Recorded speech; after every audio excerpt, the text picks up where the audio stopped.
Let's take a short trip down the back alley of your imagination. Just picture it. A dear friend has passed away. You're numb. Your chest is heavy, your mind is foggy. And someone, maybe a family member, maybe the funeral director, asks if you'd like to deliver a eulogy. You say yes, of course. They were your friend after all.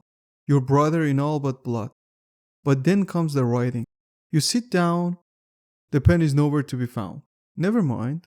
You pull out your Mi Phone Prime Ultra Plus, open the Notes app, and you type, "My dearest friend." But it doesn't feel right. This isn't to him, it's for him. So you backspace. And then, nothing. No words come. You stare and the cursor blinks. Maybe a $12 energy drink will help. Or maybe, just maybe, you let your muscle memory take over. 2 fingers, 1 swipe, the AI assistant pops up. You've used it before for work emails, apologies, scheduling notes. So you type, "My friend John died. I need a short, respectful eulogy, classy, with a personal touch. Maybe something about Lucky Luke. We used to watch that as kids." And just like that, it writes, line by line, polished, poetic, impersonal. Now pause, end scene and back to reality. Would you want someone to write your eulogy that way? Your spouse, your child? Would you want the final words spoken about you? Words that once echoed through temples to be written by something that cannot mourn? Because today's video is about that moment. The one where something sacred slipped quietly out of our hands. We are nearing that moment in human emotional evolution. So buckle up. There was a time when our ancestors sat by firelight, speaking stories into the night. Stories that carved memory and shaped myth. Every tale was a thread in the great fabric of our becoming. But now that fire is dimming. We've lit a new flame. Digital, efficient, unerring. It writes our emails, our essays, even our love letters. It finishes our sentences before we even begin to think them. And we call this progress. But something is vanishing. Not in a scream, but in a whisper. Our vocabulary shrinks. The struggle to find the right word, the very act that made us human, is outsourced to machines trained not on genius but on the median. And in that median, nothing truly new survives. LLMs reflect what we've already said, and we in turn reflect them. A loop of convenience spiraling downward into linguistic entropy. Make no mistake, this is not liberation.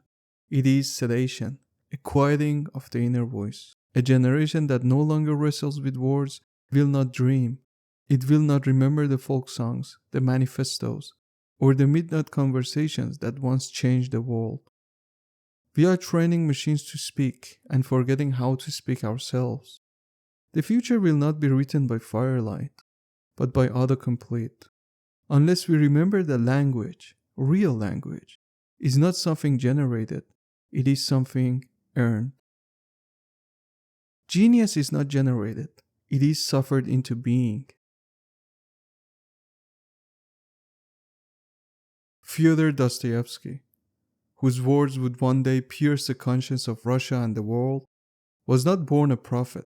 He was a restless, idealistic writer, swept up in radical ideas and arrested by the Tsar's police. In 1849, he was sentenced to death, blindfolded, marched into a courtyard, lined up before rifles. At the final moment, seconds before the trigger was pulled, a messenger arrived. The Tsar had commuted his sentence, a calculated act of mercy or cruelty. He would leave. But he would never be the same. After you've heard the silence before death, you no longer write from comfort. You write from clarity, from truth, from the terrifying awareness that life is brief, brutal, and unbearably precious. It was not vocabulary that made Dostoevsky Dostoevsky. It was confrontation with the void. Today we face no such void. We face blinking cursors and glowing screens. We are told that struggle is inefficient, that effort is outdated. But when there is no struggle, there is no soul in the sentence. LLMs will never face a firing squad.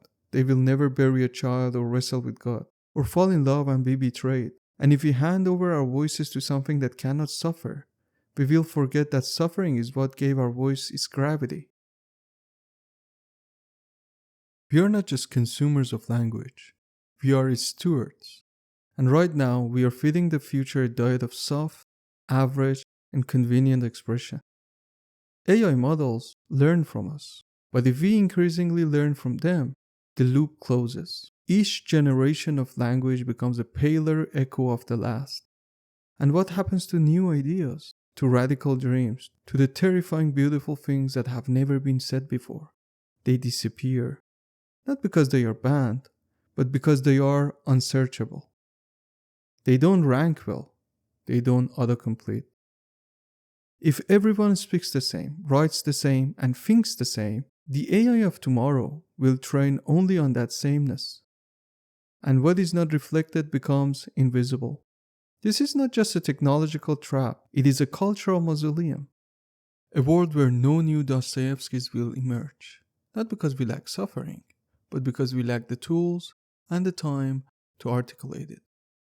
Look no further than YouTube, where there is a mass of AI-generated summaries of Stoic philosophy. Thousands of videos with identical scripts and synthetic voices.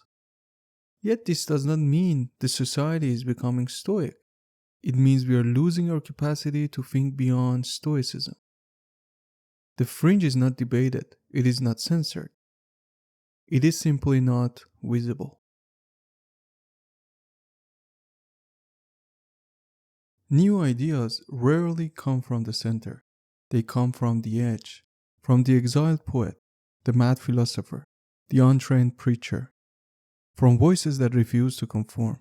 But when language is outsourced and communication becomes a product, the Fringe dies. It dies quietly, algorithmically, not erased, but never seen. Our societies may still suffer, still long and still rage. But if they cannot say what they feel, the pressure builds in silence. This is a subtle suffocation of speech by saturation, a narrowing not by censorship, but by statistical indifference. We once inherited wisdom through struggle, our tradition, literature, debate.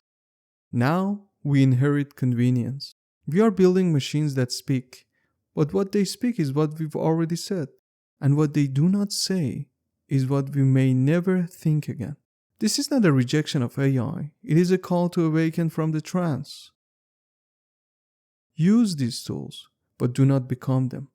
Let them assist, but never author your humanity. Because once we stop choosing our words, we stop choosing our thoughts. And a civilization that forgets how to speak will one day forget how to exist. Language is not a tool, it is the soul made audible. Do not let it die. Thank you for watching.